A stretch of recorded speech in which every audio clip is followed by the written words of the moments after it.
네, 반갑습니다. 3월달 강의는 3월, 4월, 5월까지 쭉 이어서 하거든요. 그래서 기간도 좀 길고 그러는데, 그래서 그 2월달에 이제 본격적으로 답안지 쓰기 전에 이제 마지막으로 보는 강의죠. 마지막으로 보는 강의인데, 이 중에는 11월, 12월, 1월 강의를 들으신 분도 계시고, 작년에 공부하신 분도 계시잖아요. 그리고 1월, 2월달에 우리가 해야 될 내용을 다 했습니다. 작년보다 좀 땡겨가지고 확 땡겨서 작년에 3월, 4월, 5월 할 강의까지 올해 1월, 2월에 다 해버렸어요. 그래서 해버렸기 때문에 자료도 1월, 2월 자료만 봐도 충분합니다. 충분하고 그러면 이제 3, 4월 달에 뭐 할 거냐는 건데 지금부터는 외워야 됩니다. 6월 달부터 원래 그러지 말고 외우세요. 20개만 외우세요. 20개 주제만 일단 외우겠다 생각하고 가봉당 20개에서 80개만 외워두시면은 나중에 6월 달에 또 80개 더 외우시면 합격합니다. 그래서 외우기를 강력히 권합니다. 아니, 어차피 6월 달 80개 더 외워야 돼. 외워야 되는데, 그 사무 관리는 80개를 외워야 되잖아. 근데 일단 내 개인적으로는 40개만 외워도, 그 다음에 하여튼 외워야 돼. 2차 시험은 외워야 되고, 많이 이해하는 게 중요한 게 아니라, 기본적인 걸 쓸 수 있는 게 중요하거든요. 쓰려면 외워야 됩니다. 근데 외우는 게 처음에 힘들잖아요. 그러면, 손으로 쓰기 힘들면 말로는 쭈글쭈글 할 수 있어야 돼. 그러면 시험장에 손으로 쓸 수 있어요. 근데 말로도 쭈글쭈글이 안 되잖아. 손으로 외우는 거죠. 손으로 외우기 전에 말로 먼저 외우는 건데 말로 쭈글쭈글이 안 되면 절대 못 씁니다. 그렇죠? 영어도 똑같잖아. 안 들리는 거 말하기 힘들잖아. 그러니까 똑같기 때문에 내가 일단 이해할 수 있어야 되죠. 그래서 이해는 1, 2월 이해로 충분합니다. 더 이상 깊은 이해 필요 없고요. 시험 합격은 아무 관계없어요. 더 깊은 내용이 있긴 한데, 제 경험에 비추어 보면 시험에 나오지도 않고, 나오면은, 다 모르기 때문에, 당락에 좌우가 안 돼요. 심지어 교수도 몰라요. 하고 냈다가 자기는 안다고 냈다가, 나중에 실제 오류가 생겨가지고, 지금 변호사 시험에도 재작년에 행정법이 그랬잖아요. 실제 오류 나가지고, 50점짜리 채점을 안 했어. 얘들이 난리가 나니까 결국 어떻게 그러냐면 그 과목을 채점을 안 해요. 그럼 더 난리 나요. 왜냐면 그 과목 다 마친 친구들 있을 거 아니야. 걔들은 열받지. 왜? 채점을 안 해버리니까. 그 과목은 없는 걸로 쳐 나머지로만 했거든. 제 시험을 보긴 뭐하다 그래가지고 난리가 난 거지. 근데 문제 출제한 사람은 이제 영원히 시험에 못 들어갑니다. 블랙리스트 올라가가지고. 그래서 어려운 건 절대 나오지 않는다. 너무 어려운 것에 집착하는 건 수험생의 자세가 아닙니다. 그건 제가 고민해야 돼. 갈치는 제가 어떻게 갈지를 고민하는 거지. 여러분은 그냥 정리된 거 있잖아요. 그걸 일단 외우세요. 뭘 외울까 궁금하시면 제가 나눠준 자료들 있잖아요. 거기서 A급이라 써진 거 있잖아요. 일단 그거 외워. 그거 줄줄줄줄줄 외우고 그러면 2달 지나갑니다. 예. 그 다음에 케이스 문제도 나가야 될 만들 게 다 나갔어요. 기본적으로. 어제도 또 책을 쭉 뒤져봤는데 별 내용이 없어. 그래서 또 책 한 것도 주문해 놨습니다. 월요일날 배송이 되거든요. 예약 판매. 이제 바로 나오는 책이야. 변호사님 하나 쓰셨더라고. 근데 혹시 뭔 내용이 있을까 봤는데, 그래서 저는 집에 책이 보니까 민법책이 100권도 넘는 것 같아. 100권이 뭐야? 더 될 거야. 자질권에 따지면. 기본 교과서 다 갖고 있거든요. 중요한 건 제가 책을 2년, 3년마다 사요. 그래서 똑같은 책이 여러 권이 있어요. 이렇게. 미친 것 같아요. 그리고 새 책 나오면 또 삽니다. 투자로 생각하는데 미친 것 같아. 공부하는 사람은 절대 그렇게 하면 안 돼요. 왜냐면은 이것저것 보다가 한 권도 제대로 못 보게 되거든요. 공부하는 사람은 절대 그렇게 하면 안 됩니다. 여러분 딱 이것만 보시면 돼요. 이것만. 여기서 밖에 나왔다니까 상관없다니까, 당나게. 그래서 일단 이것만 보시고, 이제 제가 고민하는 거죠. 그 자료에 좋은 곳은 여기다 집어넣는 거죠. 하나씩. 그래서 그것만 보시면 되는 거지. 조 선생님 나라 중에 좀 이렇게 빈 곳이 있는 것 같아. 내가 좀 메꿔보겠다고 생각하는 순간부터 망합니다. 절대 그렇게 하지 마세요. 저는 다 갖고 있다니까. 다 갖고. 행정사 민법 교재도 지금까지 나온 거 다 갖고 있어요. 심지어 수강생들 갖다 줘요, 저한테. 제가 책을 안 샀더니 갖다 줘. 합격한 다음에 또 갖다 줘. 선생님 이 책 없으시죠? 그러대. 내가 그렇게 보지 마라 그랬는데 본인이 사서 보신 거야. 그래서 갖다 주더라고. 집에 버리긴 뭐 하잖아. 다 있습니다. 2011년부터 나온 것부터 지금까지. 그러니까 절대 양을 넓히지 마시고요. 양을 넓히지 말고 외우는 양을 넓히세요. 이해는 필요 없습니다. 예. 그 진리야, 진리. 그 수석학교생이 똑똑해서 수석할 것 같죠? 아닙니다. 잘 외워서 수석하는 겁니다. 그래서 수석한 친구도 나중에 물어보면요, 모르는 거 태반이야. 그런 게 있었냐? 이럴 때가 많아요. 그래도 걔는 수석해. 왜? 기본적으로 외워 쓰거든. 줄줄줄. 그래서 예전에 그 대학교에서 교수님 특강을 많이 하셨는데, 특강 들으러 가면은 교수들 중에서는 깊은 강의를 좋아하시는 분 계세요. 이렇게 막 파고 들어가지고. 그러면 들은 학생들은 기분이 좋아.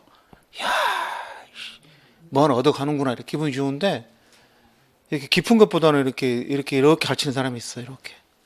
그러다가 똑같은 내용을 3시간 동안 떠드는 거야.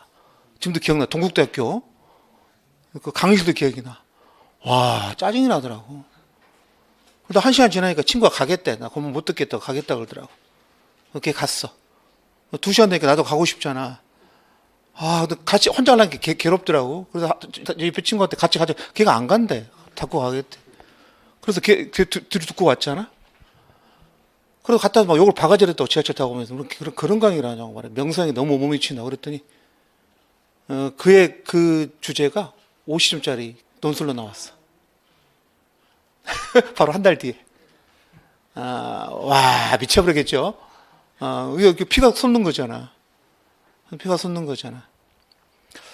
그래서 그 강의하시는 분들이 강의를 잘 조절해야 되는데, 그래 제 강의 기본 여기 다 있어. 이거 보세요. 예, 보시면 됩니다. 깊은 것도 제가 할 테니까. 또 책도 사놨다니까. 58,000원이야. 58,000원. 800페이지. 요즘 기본이 5만 원, 6만 원, 뭐 6만 9천 원. 뭐 이럽니다. 자, 소론 필요 없고요. 자, 프린트물 보시고, 이런 프린트물 꽤 나가겠죠? 근데 이번에는 조금 뭐냐면은, 그 판례 정리를 쭉 나가는데, 너무 지난달에는 책에 있는 모든 판례를 넣었더니 양이 좀 많더라고요. 이번에는 그 2차 시험에 나올 만한 판례만 넣겠습니다. 중요한 것만. 이것만 봐도 돼요. 2차 시험에 나올 수 없는 건 의미 없으니까. 그 지난달하고 달라진 자료는요, 3-4가 추가됐고, 3-5번에 판례 정리를 새로 넣었죠. 이 판례 중요하니까. 그리고 3-1번에 그 단문도 조금 고친 건 있어요. 내용을 조금 고친 거. 그렇지만 대동소이합니다. 그리고 목차는 똑같으니까요. 외우시면 됩니다. 그 케이스를 빼고 단문만 묶어가지고 책으로 좀 내보려고 그랬더니 케이스가 양이 굉장히 많더라고. 그래서 이걸 뺄 수가 없어서 그냥 그대로 했습니다.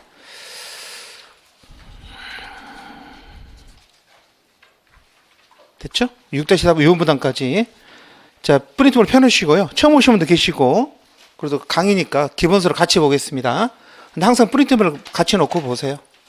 같이 놓고. 그 책 보고 프린트물 정리하고 그런 소리 할게요. 3, 4월 달에 이제 판례 정리 좀 열심히 할 거고, 강의의 기본은 중요도는 해제하고, 그 매매 임대차, 세고 파트를 열심히 하려고 그럽니다. 나머지 파트는 별 내용이 없어가지고. 자, 14페이지 보시면은, 자, 계약 총론이죠. 큰 거 하나, 단문 하나 많이 나오면 2문제고, 총론에서. 최근에는 총론에서 큰 문제가 안 나오고 있죠. 그래서 올해 다시 나올 수가 있습니다. 나오면 해제, 위험부담, 그쪽이 될 겁니다. 자, 계약의 의의, 사회적 작용, 시험과 관련 없죠. 전혀 관련 없어요. 그래서 밑줄을 치고 갈까요? 채권은 뭐라 그랬어요? 특정인이 다른 특정인에 대해서 특정 행위를 청구할 수 있는 권리이다. 그렇죠? 권리이다. 채권의 발생 원인은 2가지입니다. 둘째 줄에 법률행위, 법률의 규정. 모든 게 그렇죠? 우리 민법 총칙을 공부했잖아요. 법률 원인은, 법률 요건은 법률행위 아니면 법률의 규정이죠. 법률행위의 가장 대표적인 게 뭐죠? 계약입니다. 계약. 그래서 계약법이 있고요. 법률의 규정의 대표적인 게 사무관리, 부당이득, 불법행위죠. 로스쿨 가시면은 1학년 1학기 때 바로 계약법을 공부하고요. 그 다음에 사무관리, 부당이득, 불법행위는 합쳐가지고 이걸 우리 법정채권이라 그래요. 법의 규정의 채권이라 그래서 법정채권이라 그래서 요즘은 이걸 책을 따로 내더라고. 이렇게 법정채권법이라 그래서 우리 시험범위가 아닙니다. 근데 부당이득이나 불법행위 개념 정도는 알고 계셔야 되죠. 시험범위는 아니지만. 계약이 무효가 되면 부당이득이 되는 거고, 그렇게 되는 거니까 좀 알고 있어야겠죠. 계약법은 로스쿨에서 강의할 때 요즘에는 민법 총칙을 따로 강의하지는 않습니다. 그 계약법은 같이 하거든요. 그 말은 민법 총칙에 배웠던 개념들이 있죠. 민법 총칙 법률행위 개념, 비증의 표시, 통정의 표시, 착오, 사기, 강박, 대리, 무효 취소 이쪽 내용들이 여기에 똑같이 써먹습니다. 특히 저 무효 취소 쪽을 많이 써먹죠. 채권법 규정을 보면 구성 보면 총칙은 여기 채권 총론이라고 그러죠. 총칙을 공부하는 걸 총론이라고 그러는데 시험범위 아닙니다. 제일 어려운 파트인데 다행히 시험범위에서 빠졌습니다. 일본은 들어가 있는 것 같더라고요. 우리는 빠졌고요. 계약 2장 계약이 우리 시험범위입니다. 밑줄 치세요. 527에서 734 한 207개 정도 되는 이 규정이 우리 시험범위입니다. 그다음에 사무관리 부단 불법행 시험범위 아니고요. 됐죠? 우리 시험범위는 2장 계약하고 주임법, 상임법, 특별법 2개만 들어갑니다. 약관법도 안 들어가고 할부거래법도 안 들어갑니다. 자, 오른쪽 보시면 넓은 의미에서 계약은 물권적 계약, 채권적 계약 다 포함하는 건데 우리는 좁은 의미 계약이 우리가 공부하는 거죠. 밑줄 채권 채무 발생을 목적으로 하는 채권 계약 527에서 733 이게 우리 시험범위입니다. 근데 채권 총칙도 조금 알아야 될 필요가 있죠. 채무 불이행이라든가 손해배상이 거기에 나오거든요. 어떻게 할 건가? 자, 넘기셔서 계약 재원 원칙가 C급이죠. 시험에 안 나옵니다. 안 나와도 좀 저기 조금 기본 알고 있으면 좋죠. 의의는 100% 외우셔야 됩니다. 제가 저 의의를 쓰면 가산점을 준다 그랬잖아요. 근데 엊그젠가 저 책을 하나 버리려다가 하도 책이 많아가지고 버려야 정리를 하거든. 버리는데 막판에 버리기 전에 혹시 뭐 있는지 쳐다보냐 이렇게. 근데 어떤 사람이 그 답안지 작성법 교수님이 쓰셨더라고. 책 소문에다가. 근데 뭐라고 나와있냐면은 의의는 꼭 써야 한다 이렇게 써놨어. 교수님이. 의의는 꼭 써야 한다. 점수를 무조건 주거든. 목차에 없더라도. 그래서 계약 자유를 쓰라고 제한을 쓰라 그래도 의의는 쓰셔야 됩니다. 자, 의의는 외우셔야 됩니다. 계약에 의한 법률 관계 형성이 자 포인트는 그 다음이죠. 법의 제한에 위배되지 않느라. 당연히 그 법은 강행법규겠죠. 법에서 금지하면 못하는 건데요. 법에 금지 규정이 없으면 뭐 할 수 있다고? 당사자 자유에 맡겨진다. 법도 그러한 자유의 결과를 가능한 한 뭐 하겠다? 승인. 승인은 이거 독일어 번역한 건데 받아들이겠다는 소리입니다. 인정하겠다. 인정한다는 의미입니다. 독일어를 번역하다 보니까 용어가 좀 낯설죠. 키워드는 법의 제한에 위배되지 않느나. 내가 뭐 하려고 그러는데 이걸 제한하는 법이 없어요. 그럼 뭐 할 수 있죠? 할 수 있다는 거예요. 계약자 원칙에 따라서. 자유의 내용, 체결의 자유. 자유롭게 체결할 수 있죠. 청약, 승낙, 마음대로 할 수 있는 거죠. 상대방 선택의 자유. 원하는 상대방과 계약을 체결할 수 있죠. 근데 체결도 어차피 상대방과 체결하는 거니까 그 1번, 2번을 묶어가지고 계약 체결 및 상대방 선택의 자유 이렇게도 말합니다. 그 다음에 내용 결정의 자유는요. 어떻게 정할지도 자유다. 이렇게 쓰는 거. 그 다음에 방식의 자유는 방식을 요구하지 않는 게 원칙이죠. 분류식의 원칙입니다. 그러니까 꼭 구두계약으로 해도 된다는 거죠. 서면으로 안 해도. 이제 구두계약을 하게 되면 나중에 이제 계약 체결이 있었는지 입증이 좀 문제가 생기겠죠. 중요한 건 오른쪽에 나오는 제한인데요. 첫 번째, 체결 자유의 제한. 그러니까 체결이 강제된다는 거죠. 자유로운 게 아니라 자유에 대한 제한은 강제 아닙니까? 두 가지가 있죠. 공법상 체약 강제. 체약은 그 계약 체결의 줄임말입니다. 체약 자유가 아니라 체약 강제라는 거죠. 사법상 체약 강제도 있고요. 빨리 나가는 거 다 뒤에 가서 할 말이 많기 때문에 빨리 나가는 거니까 그냥 나가세요. 첫 번째 보시면 여러분 우리나라 우편, 통신, 운송, 수도, 전기, 가스는 우리가 이런 걸 뭐라 그러죠? 공익적 독점 기업이라 그러죠. 이 사람들은 정당한 이유 없이는 급부 제공을 거절하지 못하죠.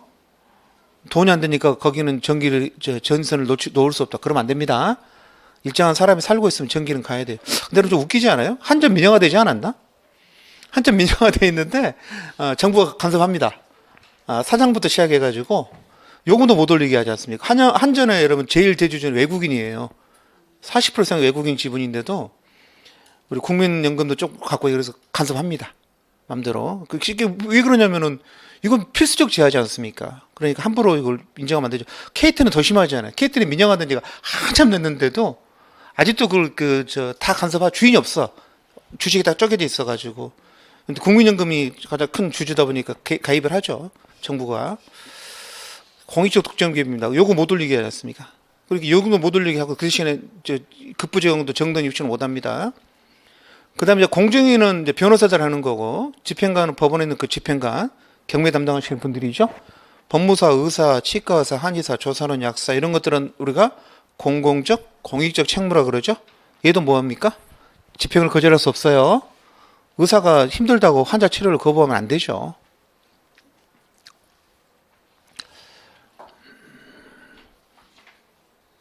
그렇잖아요. 근데 집행관들은 좀 보면은 너무 소극적이던데 집행을 해줘야지. 좀 불편하면 핑계대서 안 하고 그러는데, 의사들도 마찬가지고 하셔야 됩니다, 여러분. 그 다음에 세 번째가 중요하죠. 거절하면 어떻게 하는 거죠? 구제책. 법에 의해서 부과된 체액 의무에 위반해서 계약 체결을 거절할 때 그 상대방을 어떻게 구제할 수 있나요? 두 가지가 있습니다. 공법적 제재. 첫 번째 1. 두 번째는 사법상 손해배상. 걸리면은 보건소에서 감사 나와서 처벌받죠, 의사들. 공법적 제재. 두 번째 뭡니까? 불법행위죠. 그리고 손해배상 청구할 수 있습니다. 요 정도 알아두시면 돼요. 시험과는 관련 없으니까. 혹시 나온다면 이거 물어볼 수 있겠죠. 의사가 정당한 이유 없이 직무집행을 거절했어요. 집에 가서 TV 봐야 한다고. 환자 다른 데 가래. 그러면 안 되지. 그러면은 보건소 연락해가지고 공법적 제재를 받도록 하고, 개인적으로 민사소송 제기해가지고 불법 손해배상 청구할 수도 있고. 예전에 아시는 분이 대학병원에 입원했는데 오음 있잖아요, 오음. 다른 거 치료하다가 오음이 발견이 됐어요. 가렵다 그래서 피부과에 이렇게 협진을 갔거든. 근데 피부과 의사가 2달 동안 이걸 오음인지를 모르는 거야. 엉뚱한 치료를 하고 있었어. 그러다가 이제 나중에 2달 뒤에 레지가 오음 같대, 자기가. 그래가지고 약을 한번 바꾸니까 바로 나은 거야. 그러니까 폭발해버린 거야. 자기는 이게 뭔지도 모르고 2달 동안 병원에 쓸데없이 입원해 있었잖아. 약 한 번만 바르면 난 오물. 그래서 이제 그 의사를 상대로 불만을 제기한 거죠. 불만을 제기했더니 의사가 처음부터 좀 약간 삐끗했었어. 처음에 삐끗가 좀 미안하다 그러다가 좀 나중에 근데 오물 판별하는 게 뭐 쉽지 않다 막 이렇게 나와가지고, 쉽지 않다를 떠나서 2달 동안 모른다는 건 좀 이상하잖아. 그리고 나중에 레지가 봤다니까 그 오민 것 같다 그래가지고, 그래서 어떻게 했냐면은 병원 쪽에다가 이렇게 민원을 제기했거든. 이렇게 병원 업무과에서 불렀어. 가서 말하니까 뭐 그럴 수도 있고 저기 발견이 어렵고 막 그렇게 한 거야. 이거 폭발했죠? 어떻게 했을 것 같아? 그 다음에 보건소에 찔렀어. 전화해가지고. 보건소 전화가 왔는데 자기들의 소관이 아니래. 또 뭐래. 또 다른 데 찔렀어. 계속 찔렀어. 몇 번 찌르니까 병원에서 그과 피부과 의사들 뭐 회의를 연 다음에 이 환자분을 이렇게 모셔다가 사제 겸 설명 겸 이렇게, 뭔 말인지 알죠? 반사제 반설명, 양해해 줄 수 없냐 그러고 1인실 옮겨주고 막 이렇게 병실 옮겨주고, 그래서 막 참았는데, 이렇게 이런 거절하는 건 이해가 되는데 그것처럼 이렇게 개떡 같은 진료를 하면 어떻게 되지? 방법이 없습니다. 그래서 결론 나중에 뭐냐면은 인터넷에 올릴 수밖에 없구나. 이제 거기까지 갔는데, 그런 이야기죠. 잘 알아두세요. 사법상 취약 강제. 사법상 취약 강제는 민법적으로도 계약 체결이 강제되는 경우 있죠. 여러분 하기 싫어도 사야 되는 게 첫 번째, 두 개만 알아둡시다. 첫 번째는 어디 있냐면 셋째 줄에 임차인이 부속물 매수를 청구, 둘째 줄이거든요. 그러면 임대인은 사기 싫어도 사야 됩니다. 왜냐하면 매수청구권은 다 뭐죠? 형성권입니다. 거기 다 매수청구권이죠. 매수 아닙니까? 근데 우리 시험법에는 임차인이 우리 시험법이니까 여러분 밑줄은 임차인면서 치세요. 전차인도 있는데 그냥 임차인만. 임차인은 부속 매수청구권 하게 되면 임대는 사야 됩니다. 그래서 셋째 줄 끝에 상대방이 승낙이 있는 걸로, 형성권이니까. 그래서 부속물에 대해서 매매계약이 체결된 걸로 다루어집니다. 그러니까 매매대금은 그 다음에 이제 합의하는 거고, 합의가 안 되면 법원이 정하는 거죠. 자, 상대방 선택의 자유 제한되는 어떤 겁니까? 국가유공자, 국가유공자에 관한 법률, 이런 것들이 있죠. 장애인도 의무 고용하는 게 있지 않나요? 그런 것들. 그 취업 지원 대상자라 그래가지고 고용하라고 일정 비율을 고용해야 됩니다. 그게 뽑기 싫은 사람 뽑아야 되잖아. 상대방 선택의 자유 제한되죠. 그렇죠? 그 다음에 세 번째는 내용 결정이죠. 별표. 굳이 하나만 따지면 이게 시험에 나올 수 있어요. 이게 넘겨보시면 양가로 1번, 2번, 3번, 4번 그래가지고 딱 쓰기 좋잖아요. 그래서 시험 문제에서 계약 내용 결정의 자유에 대한 제한을 약술하시오. 이렇게 다 쓰라고 내지 않고 요것만 낼 수 있거든요. 근데 어려운 건 아닙니다. 첫 번째, 강행복귀 위반하면 무효죠. 그래서 첫째 줄 끝에 강행복귀 위반하는 사항을 내용을 하는 계약은 모유입니다. 그 다음에 강행법규가 없더라도 또 뭐도 모유입니까? 사실세 반환 모유죠. 민청시험 배웠던 거잖아요. 이 두 가지는 강사, 약규거든. 넘겨보실래요? 자, 민청이 안 배웠던 거 두 가지 있습니다. 첫 번째, 약관. 약관은 계약 조항의 줄임말입니다. 근데 미리 마련해 놓은 거죠. 미리 마련해 둔 계약 조항을 약관이라 그래요. 주로 어디서 많이 합니까? 셋째 줄, 운송, 택배, 운송 약관, 보험 약관 거래하죠. 은행 거래, 여신 약관, 수신 약관, 다 약관 거래합니다. 그 회사가 만들어 놓고 우리는 사인만 하지 않습니까? 그런 걸 우리가 여섯째 줄에 부합 계약이라 그래요.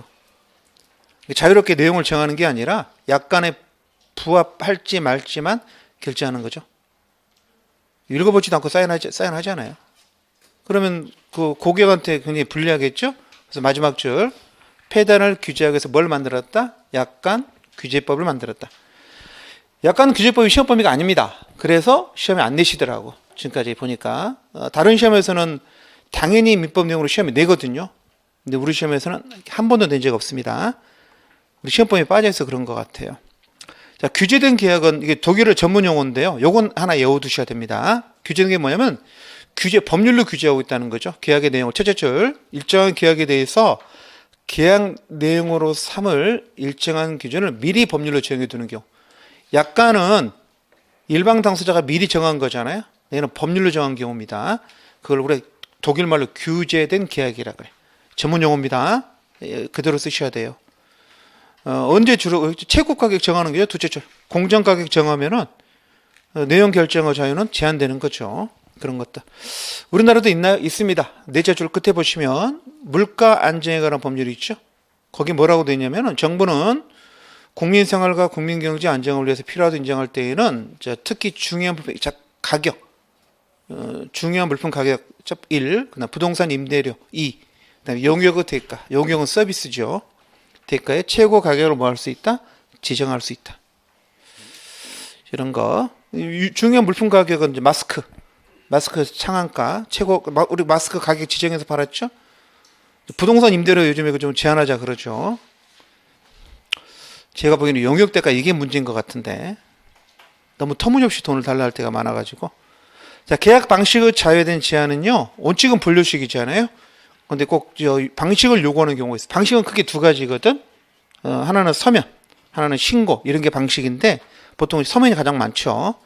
그래서 예컨대만 보실까요? 비서면 증여 있죠. 구두 증여는요, 아무 이유 없이 뭐 할 수 있다? 해지할 수 있습니다.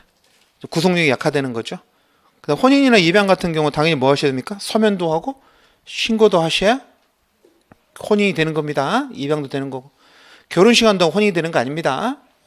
혼인 신고를 하셔야 된다. 우리 법률은 주의니까. 네. 관련 없어요. 시험관. 할 때마다 좀 괜히 한다는 느낌이 많이 들고. 자, 프린팅을 보시면 이걸 한 페이지로 정리해 놨습니다. 그래서 그냥 요것만 외우세요. 나오면. 그 예를 들어서 여러분 내가 좀 계약 자유의 의 그다음에 내용 제한 세 가지로 써놨잖아요. 근데 시험 문제에서 계약 자유 제한만 나왔어요. 보니까 쓸말이 별로 없네. 그냥 다 써요. 여기 있는 한 페이지니까 그냥 다 쓰면 돼. 의도 쓰고 내용도 쓰고 제한도 쓰고. 구체적 내용은 뭐 안 써놨는데 필요 없어서 안 쓴 겁니다. 쓰시면 됩니다.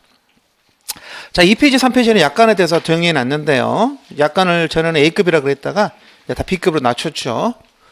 자, 약관의 의의가 중요합니다. 약관의 의의가 뭐죠? 명칭, 형태, 범위 상관없이 보통 조문 형식으로 되어 있는데 꼭 그럴 필요는 없다는 거죠. 일방이 다수 상대방과 계약을 체결하기 위해서 자, 포인트 일정 형식 미리 마련 계약 내용.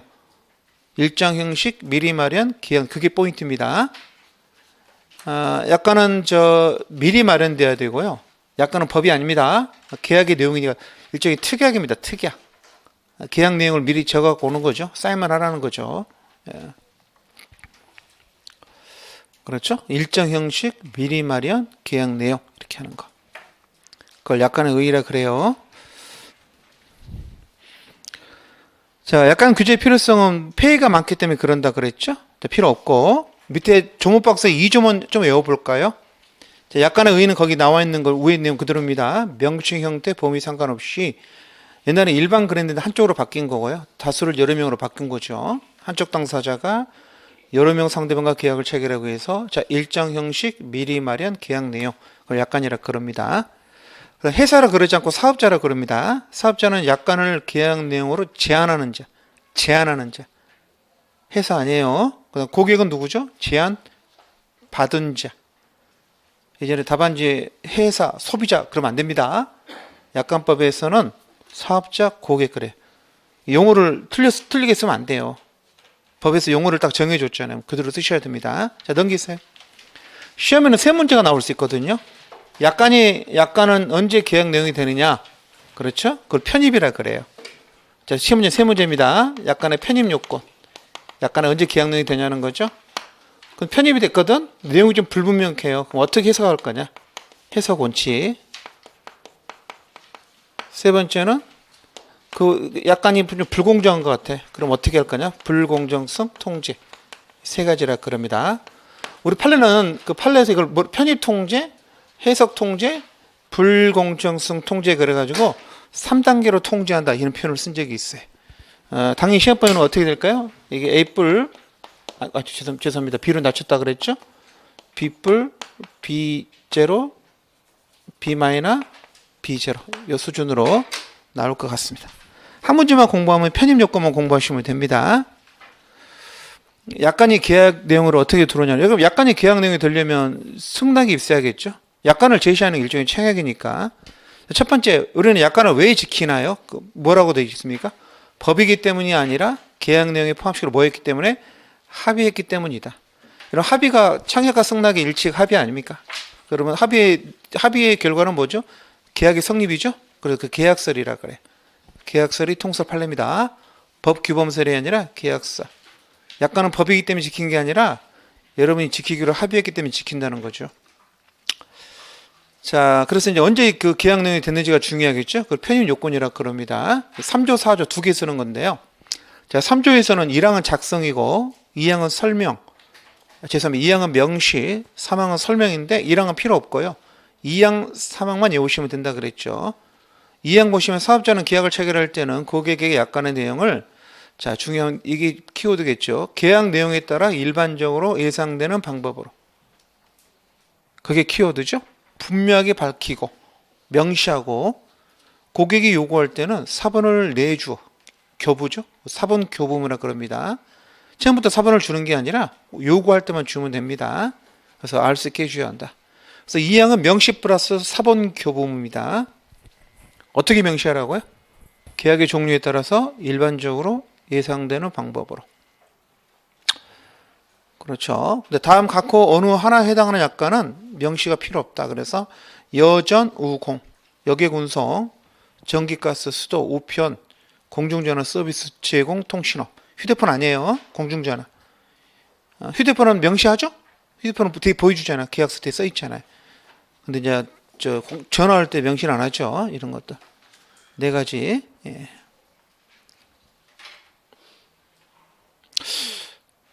근데 은행 예금이 문제야. 예금하러 가시면 여러분, 특히 대출 받으러 가면, 그 사인을 몇 군데 하라 그러잖아? 그냥 사인하라 그러는데, 그거 보면 제대로, 여기 그냥 보고하는 거잖아. 제목도 못 보고 하죠. 그게 과연 명시인가 싶어요. 자기들 바쁘니까 그런 건데, 어쨌든, 사인할 때 조심하셔야 됩니다. 사인을 하게 되면 내가 명시를 받았다는 증거가 되잖아요. 그 다음에 명시에 끝이지 않고 설명도 하셔야 되죠. 3항. 설명은 뭐만 설명하면 되죠? 중요한 내용만 설명하시면 됩니다. 중요한 내용을 이해할 수 있도록. 영어로 설명하면 안 돼요. 이해할 수 있도록 설명하셔야 됩니다. 외국 사람한테 영어로 하시면 되죠. 다만 단서가 웃기지 않아요? 성질상 설명이 현지에 곤란할 때는 설명 안 해도 되는데 설명하려고 그랬더니 이게 너무 전문적 내용이야. 그럼 설명 안 해도 된다는 거죠. 그래서 지금 짜증나죠. 갑자기 사업자 편을 들고 있는 거죠. 설명을 열심히 해야지. 근데 설명이 현지에 곤란할 때는 하지 말아요. 그러니까 네가 곤란한 게 아니라 뭐가 곤란하다고? 성질상. 그 계약의 성질상 좀 전문적인 용어가 맞나 봐요. 그럴 때는 설명 안 해도 된다. 사업자가 2항 3항을 위반하면 어떻게 됩니까? 누구는 계약 내용으로 주장할 수 없다. 주어 사업자 동그라미. 사업자는 주장할 수 없다. 말을 뒤집으면 누구는 주장할 수 있어요? 고객은 주장할 수 있다. 고객이 설명을 못 들었는데 약간의 그 내용이 있었어요. 나중에 알고 보니까 고객한테 유리해. 그럼 뭐라고 말할까? 나는 그 계약 내용대로 하겠다, 약관 내용대로 하겠다고 할 수 있다는 거죠. 그렇죠. 그래서 예전에 저 보험을 이렇게 들면은 한참 몇 년 지났는데 그 보험회사에서 연락 올 때가 있어요. 그 보험 모집인이 올 때도 있고 회사 올 때도 있는데, 그러면서 뭐라 그러냐면 더 좋은 보험 나왔으니까 갈아타라고 알려오거든. 이렇게 막 알려주거든. 그 갈아타면 돼야 한대요. 절대 안 됩니다. 더 좋은 보험이 나오면 연락 안 합니다. 왜 연락하겠어요? 더 좋은 보험이 있으면. 그래서 그걸 전화를 끊고 바로 인터넷 검색을 해보잖아? 그럼 이유가 나와. 보험 설계가 잘못해가지고 보험회사가 너무 손해를 보고 있는 거야. 기존 보험을 새 걸로 바꾸고 싶어 하는 거야. 절대 바꾸시면 안 됩니다. 차단시키세요. 번호 차단시키고. 그런 거 있어요. 그거 알아두세요. 그 다음에 여러분 조금 전에 위에 보시면 명시 안 해도 되는 거 있었잖아요. 여전우고 비치나 하셔야 됩니다. 시행령에 나와 있죠. 약관을 비치해서 고객이 원하면 볼 수 있게 비치 동그라미. 별 내용 없어요. 그래서 큰 필요 없고요. 이게 프린트물 어떻게 정리된가 볼까요? 자, 프린트물은 2페이지에 나와 있는 그 중간에 그 한 박스를 외우시면 됩니다.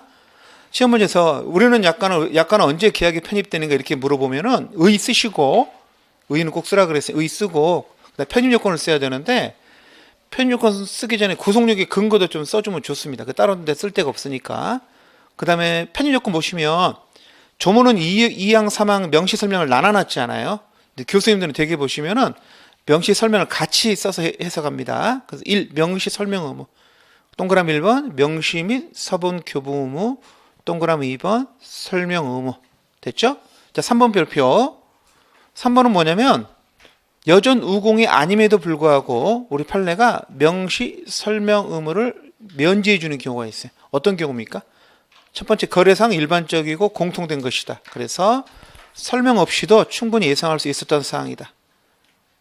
다 아는 내용이라는 거죠. 두 번째는 법에 정해진 것을 되풀이하는 거. 여러분 법은 설명 안 하거든요. 그럼 법에 정해진 걸 약간에 또 써 있다. 그러면 설명 안 해도 되죠. 요 두 가지는 뭐 필요 없다고? 원래는 명시가 없는 건데 판례는 명시도 안 하면 뭐까지 면제해 줍니까? 설명까지 면제해 줍니다. 어차피 명시도 안 하면 설명도 안 하는 거죠. 그래서 조문에 없는데도 이건 판례가 명시 설명 의무를 면제해 주고 있습니다. 자, 이런 게 아닌데 명시 설명 안 했다. 그럼 누구는 주장 못 한다? 사업자는 주장할 수 없다. 고객은 주장할 수 있다. 외울 수 있겠죠? 이거 좀 띄어쓰기를 안 해서 그런데 이거 다 쓰면 7분 정도 걸리겠네요. 요거 한 문제만 보시면 돼요. 자, 해석 원칙은요. 우리 교과서는 22페이지에 나와 있는데요. 22페이지 보시면 약간 해석 원칙 그래가지고 규제법 4조가 있습니다. 약관에서 정하고 있는 사항에 대해서 다르게 합의한 걸 우리가 개별 약정이라 그래. 당연히 누가 우선합니까? 개별 약정이 우선하는 거죠. 이것은 저 편입 요건에 써도 되고 해석 양쪽에 다 써도 돼요. 제가 프린트도 양쪽에 다 써놨거든요. 자, 첫 번째 해석 원칙 보시면 5조. 시인의 성실 원칙에 따라 해석하라. 1. 시인의 책에 따른 공정 해석 원칙. 2. 고객에 따르게 다르게 해석하면 안 된다고 되어 있죠. 객관적 해석 원칙. 다른 말로 통일적 해석 원칙. 그다음 약간의 뜻이 명확하지 않대요. 불명확 조항이라 그러거든요. 어떻게 해석하라고? 고객 유리, 작성자 분리 해석. 그래서 우리는 그 5조 1항 2항에서 세 가지를 알아낼 수가 있습니다. 거기다가 4조 개별 약정 우선해서 해석 원칙 4가지만 쓰면 돼요. 이 제목과 내용이 별로 내용이 없어가지고 제목만 기억하셔도 내용을 쓸 수 있고 내용을 기억해도 제목을 쓸 수 있고 그렇게 돼 있죠. 자, 약간은 내용 통제, 이거 불공정성 통제를 내용 통제라 그러는데 여러분 넓은 의미에서는 세 가지 다 내용 통제거든요. 내용 통제인데 좁은 의미에서 이걸 내용 통제라 그럽니다. 불공정 약관은 무효로 하겠다는 거죠. 약관규제법 6조 1항 외우셔야 됩니다. 시인의 책에 위반한 공정을 잃은 약관은 무효다. 이 문장 꼭 외우세요.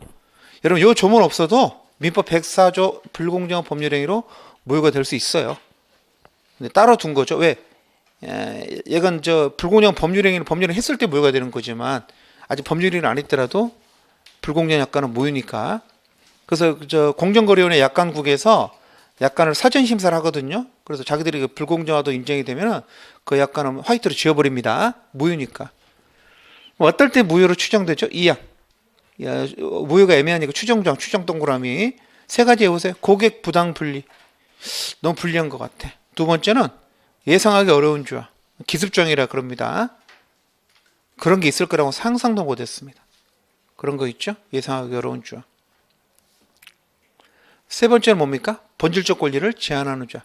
절대 해제 못한대. 그러면 안 되죠. 본질적 권리를 제한하는 조항. 되게 셋 중에 하나예요.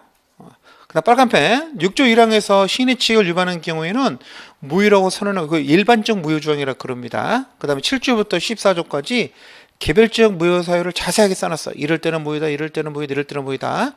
따라 공부하지는 않습니다. 그런 게 있다. 무효면 어떻게 되죠? 16조 약간의 전부나 또는 일부 조항이 제 3조 사항에 따라 계약 내용들이 성립 못한 거죠. 명시 설명을 위반해가지고 끊고. 두 번째 6조부터 14조는 뭐죠? 불공정 통제에 의해서 무효가 되는 거죠. 무효인 경우에는 두 가지입니다. 계약 내용이 되지 못한 경우, 그 다음에 무효인 경우 둘 다. 자, 어떻게 됩니까? 그것만 무효입니까? 전체가 무효입니까? 그것만 무효야. 그래서 내 계약은 나머지 부분만으로 유효하게 뭐한다? 자, 나머지 동그라미, 유효 동그라미. 여러분, 나머지가 유효란 말은 뭐만 무효라는 소리죠? 일부만 무효라는 소리. 무효가 된 일부만 무효라는 소리입니다. 민법하고 정반대로 돼 있어요. 민법은 전부가 무효잖아요. 얘는 일부가 무효입니다. 그런데 그 무효 부분만 갖고는 목적 달성이 불가능해요. 너무 많이 지워가지고 전부 다 화이트 자국분이 안 나 있어. 도대체 이걸로 계약 체결이 안 돼. 너무 많은 내용들이 공백이 생겨가지고. 두 번째는 그 유효로 된 남은 부분이 한쪽 당사자에게 부당하게 불려요. 그러면 안 되죠. 그때는 전부를 무효로 합니다. 그 계약을 무효한단 말은 전부 무효. 자, 원칙은 나머지 유효, 얘는 전부 무효. 민법과 정반대로 되어 있습니다. 민법과 정반대로. 그래서 첫째 줄에 있는 것처럼 일부 무효 법률을 규정 민법 137조 특칙이다. 정반대로 되어 있습니다. 16조가. 요거 외우시면 되죠. 그 시험 문제에서 불공정한 약관 어떻게 되냐 물어보면 뭐라 쓰시면 돼요? 무효다. 무효면 어떻게 된다고? 원칙은 일부가 무효고 나머지는 유효인데 예외적으로는 전부가 무효된다. 그거 정도 쓰시면 돼요. 그 정도. 그 조문 박스 2개만 쓰면은 무조건 합격합니다. 안 나올 확률이 더 높지만. 예전에 사법시험에서 약간의 민법 내용인데 이걸 50점짜리 케이스로 내셨어. 얘들이 미쳐버렸죠. 그런 거 케이스로 잘 내거든. 그래갖고 막 끝나고 나서 항의를 했거든, 교수님한테. 누가 문제 출제한 걸 알아냈어. 저 모대 여교수님이셨는데, 아니, 교수님 그걸 내시면 어떡하냐고 막 그랬거든, 교수님. 왜? 약간은 민법 아니야? 이래가지고. 짜증이 확 났죠. 문제는 그다음부터도 안 내. 공부하면 이제. 항상 그게 문제죠. 막상 공부하면 안 냅니다. 자, 그래서 시험에 약간이 나오면 어떻게 하라고? 세 문제 알아두셔야 됩니다. 편입 요건, 해석 원칙, 불공정성 통제. 그 중 시험 예상 문제는 어떤 거라고요? 편입 요건. 프린트물 2페이지, 3페이지 다 정리해 놨습니다. 내용이 별게 없어. 쭉 정리해 보시면 되고. 자, 그 다음에 성립 파트로 들어가시면, 자, 24페이지, 계약의 종류, C급이죠. 이것도 물어볼 수 없어요. 내용도 없고. 물어보면 미친놈이죠. 그냥 물어보지는 않을 거고. 의 정도만. 전형계약은 민법에 규정되어 있는 게 전형계약이고요. 둘째 줄, 규정되어 있지 않은 걸 비전형계약이라. 그 전형이 영어로 모델이거든. 혼합계약은 섞여 있는 거죠. 미국 사람들 팁 받을 수 있는 기회를 주고 일정한 노무를 제공하니까 팁을 안 주고 나오게 되면 그 서빙 하시는 분들이 좀 힘들어진다 그런 거죠. 쌍무계약, 이건 외우셔야죠. 쌍무가 뭡니까 여러분? 쌍방이 대가적 채무를 부담하는 계약. 그렇죠? 계약 당사자 첫째 줄 대가적 채무. 대가가 뭐죠? 대가가 네 글자는 반대급부. 영어로 뭡니까? give and take. give and take. 근데 정확히 말하면 여러분 give and take가 take and give야? 우리는 take and give지. 축의금 이 새끼 3만 원이네. 그럼 나도 3만 원 이렇게 하는 거잖아. 우리 take and give잖아. 근데 그래서 give and take도 있죠. 좀 마음이 넓으신 분들 계속 쓰는 사람들 있잖아. 나중에 이렇게 보답을 받죠. 한 큐에. 예. 그런 친구들이 있었어. 학교 다닐 때 보면은 뭐 잘 사는 줄 알았다니까. 나중에 보니까. 근데 잘 못 사는데도 지가 밥도 사고 뭐 하고. 나중에 이제 뭐지? 아버님 돌아가셔서 상가집을 갔는데 동창들이 굉장히 많이 온 거야. 고등통 그렇게 많이 안 오는데 보통 연락이 와도. 근데 오는 친구들이 한마디로 말하면 뭐냐면은 왜 왔니 이유를 말하는 거야. 그러면 그 이야기를 해. 학교 다닐 때 그래도 네가 이것저것 많이 사고 뭐 니랑 학생회 활동도 같이 하고 뭐 그러니까 그 덕을 보더라고. 이렇게 나중에. 그래서 여러분은 기브 앤 테이크 하세요. 저는 테이크 앤 기브 하겠습니다. 그게 쌍무계약입니다. 받은 만큼 주는 거죠. 반대기법 그런 말이잖아요. 받은 만큼 주는 거. 어떤 게 그런 매매, 임대차 이런 것들 다 쌍무계약이고 편무는 뭐죠? 한쪽만 주는 거죠. 아낌없이 주는 나무, 일방망이 채무를 부담하거나 또는 쌍방이 부담하더라도 이게 대가성이 없는 게 있어요. 그런 건 다 뭐다? 편무입니다. 편무. 대표적인 증여하고 사용대차. 증여는 무상증여, 사용대차도 무상사용이잖아요. give and no take잖아요. 그렇죠? 현상광고는 상금을 걸고 광고하는 건데 광고한 강아지를 찾아주세요라고 광고하는 거잖아. 근데 강아지를 찾아와야 계약이 체결되는 거거든요. 요물계약이니까. 그러다 보니까 강아지를 찾아온 다음에는 광고하는 자가 그 상금을 줄 채무만 남아요.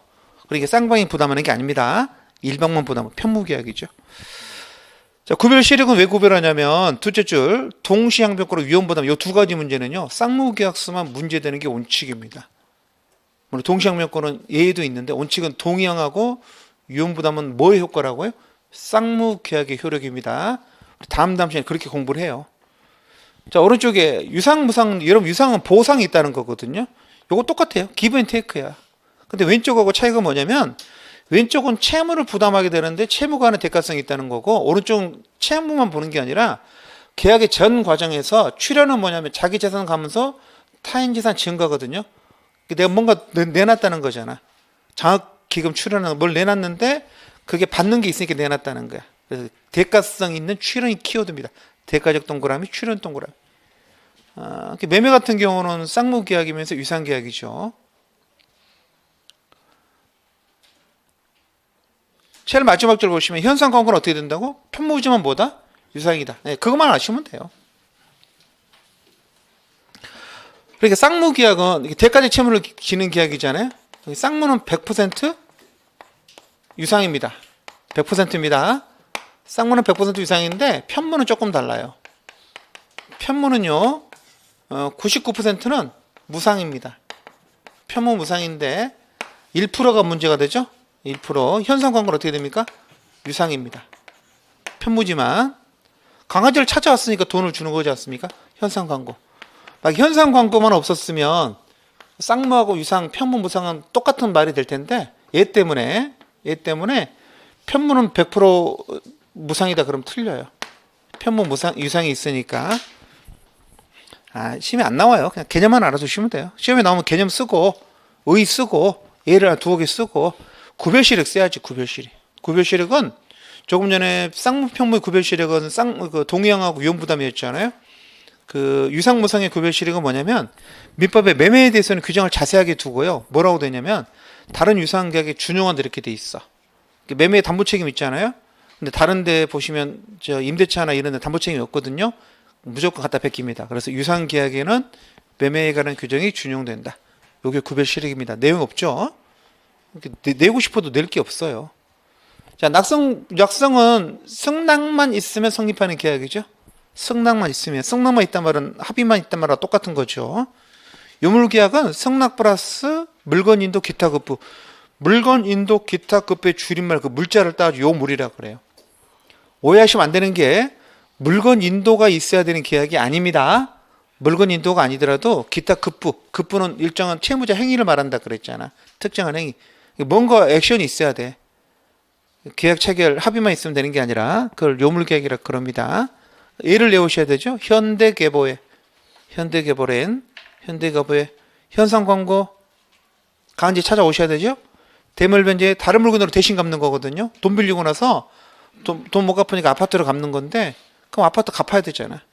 아파트로 갚을 게 합의만 돼서는 안 된다는 거죠. 계약금 지급해야 된다 그랬죠. 요물계약으로. 보증금 계약은 우리 다수는 뭐라 그럽니까? 보증금 계약은 요물계약인데 낙성계약으로도 가능하다 이렇게 말하죠. 그래서 보증금 계약이 낙성이냐 요물이냐 좀 견해들이 있는데 다수는 보증금 요물로 봅니다. 예금 계약도 마찬가지죠. 은행 가서 저 1억 예금할게요. 그런다고 예금 계약이 되는 게 아니죠. 돈을 지급을 해줘야 돼요. 그래야 됩니다. 현대계보에는 요물계약이다. 시험 문제 나오면은 시험 문제 요물계약 나오면은 낙상계약 요물계약 의 쓰시고 현대계보에 쓰시면 돼요. 현대계보에. 그 다음에 여기서 이제 굳이 하나 나올 수 있는 게 그 계속직 계약 있죠? C불 정도. 안 나올 거겠지만, 그래서 프린트물도 없어. 일부러 안 해놨어. 프린트물도 안 해놨는데, 계속적 계약. 계속적 계약이라는 것은, 자, 채권, 채무 계약을 체결했는데, 그 채무의 내용을 우리가 급부라 그러잖아. 그 실현되는 것이 뭐라고? 밑줄, 시간적 계속성이 있다는 거죠. 그 소비대차나 사용대차나 임대차는 빌려 쓰는 거지 않습니까? 대차라 그러거든. 빌려줄 때 빌려 쓸 차, 대차 계약이라 그러는데, 여러분 대차를 해가지고 1초 쓰는 사람 없죠? 그렇잖아. 하루, 이틀 이렇게 시간적 계획성이 있다는 거죠. 위임도 일 맡기는 것도 마찬가지고, 물건 보관 임취도 마찬가지고, 조합은 동업계약이니까 다 이건 시간적 계획성이 있는 거죠. 일시적 계약은요. 일시적은 일시점에서 실현되는 거야. 일시점에서. 매매, 돈 주고 물건 받으면 끝이죠. 증여, 물건 주면 끝이죠. 교환하면 끝이죠. 이런 거. 도급은 조금 애매하죠. 선생님, 도급은 도배를 맡겼다, 가구 제작을 맡겼다 그러고 가구 제작을 계속 하지 않나요? 근데 도급은 뭐야? 일의 완성이 목적이잖아. 가구를 제작해서 나한테 갖다 주면 끝이잖아. 그래서 도급도 무슨 계약이다? 일시적 계약입니다. 도급이 조금 헷갈려. 다른 건 안 헷갈린데. 그래서 즉 다음에 나왔죠. 급배 실현이 어떤 시점, 한 시점에서 행해지면 일시적 계약이라고 그러고, 급배 실현이 계속되면 계속적 계약이라고 그러죠. 근데 여러분이 가장 잘 아는 계속적 계약은 뭘까? 임대차 같은 게 계속적 계약이죠. 자, 넘기세요. 안 중요하니까 빨리빨리 가는 겁니다. 자, 계속적 계약의 특질 보시면 여기 네 가지잖아. 첫 번째 보시면 해지. 해제는 일시적 계약, 해지는 계속적 계약. 그래서 첫 끝에 해지는 계속적 계약을 대상으로 한다. 끝. 그것만. 두 번째, 계속적 계약은 시간이 계속되는데 그 기간을 안 정하면 어떻게 할 거냐 그거죠. 안 정하면 어떻게 끝난다고? 해지 통고로 끝냅니다. 아니, 죄송합니다. 해지 통고하고 해지 기간이 경과하면 끝냅니다. 그래서 둘째 줄, 언제든지 해지할 수 있고요. 문제는 해지 후 바로 해지 효력이 생기는 게 아니라 일정 기간이 경과하면, 그걸 해지 기간이라 그래요. 효력이 생기는 걸로 정해놨습니다. 임대차에서는 임대인 하면 6개월, 임차인은 1개월, 동사는 5일 지나야 해지 효과가 생기죠. 그걸 해지 기간이 경과해야 효력이 생기는 해지라 그러죠. 자, 세 번째, 상호 신뢰가 굉장히 중요하죠. 직원 뽑는 이런 것들. 당사자가 누구냐도 중요한 부분이 될 수 있고요. 임차권 양도 같은 거 할 때도 동의받으라고 돼 있고, 수임인이 죽으면 수임인 아들이 계속한다는 건 의미가 없죠. 내가 수임인을 보고 맡긴 거지 수임인 아들을 보고 맡긴 게 아니니까. 그래서 위임이 끝나고 이런 것들. 조합원 죽으면 조합원은 아들이 상속받는 게 아니라 탈퇴하고 지분 계산해서 돈으로 돌려주죠. 이런 것들은 계속적 계약에서 상호 신뢰가 강하게 남아있기 때문에 인정되는 겁니다. 예, 그런 것들. 상호 신뢰가 강하게 요구된다. 이런 거. 사람이 누구냐가 중요하다는 거죠. 그렇죠? 네 번째, 이거 뭐죠? 사정 변경 원칙. 이걸 셋째 줄 고려한다. 우리 민총 시간에 공부했었죠? 사정 변경 원칙에 의한 계약 해지라는 걸 인정하잖아요. 이런 거. 안중에서 안 만들었는데 혹시 시험에 나오면은 그 용어들, 기본적인 용어들이 있잖아요. 해지, 해지 기간, 상호 신뢰, 사정 변경 원칙. 그 정도만 아시면 됩니다. 그리고 끄적끄적 쓰시면 점수 줍니다. 자, 예약, 본예약은 더 필요 없어요. 여러분, 예약은 미리 계약하는 거거든. 미리 약속하는 건데, 그것도 계약이죠. 예약이니까. 그래서 장차 이런 계약을 체결하겠다고 미리 약속하는 계약을 예약이라 그럽니다. 그 예약에 의해서 체결될 계약을 본 계약이라 그래요. 예약이 대비되는 개념으로서. 그렇죠? 그래서 예약은 본 계약을 체결해야 될, 매매 예약 같은 경우는 나중에 매매 계약을 체결해서 의무를 발생케 하는 거죠. 그래서 예약은 언제나 채권 계약이고, 본 계약은 채권 계약도 되고 물권 계약도 되고 상관없어요. 시험과 전혀 관련 없고 됐습니다.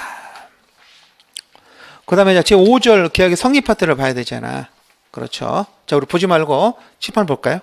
우리 지금 4절까지 공부했다는 소리잖아. 5절이니까 1절이 뭐였어요? 계약의 쓸데기 없는 거. 이젤은 뭐였죠? 이젤이? 나도 기억이 안 나는데. 이젤이? 약관. 보통 거래 약관이라는 건 그냥 독일어 그냥 약관이라는 소리야. 일반적인 약관이라는 소리죠. 3절은 뭐였습니까?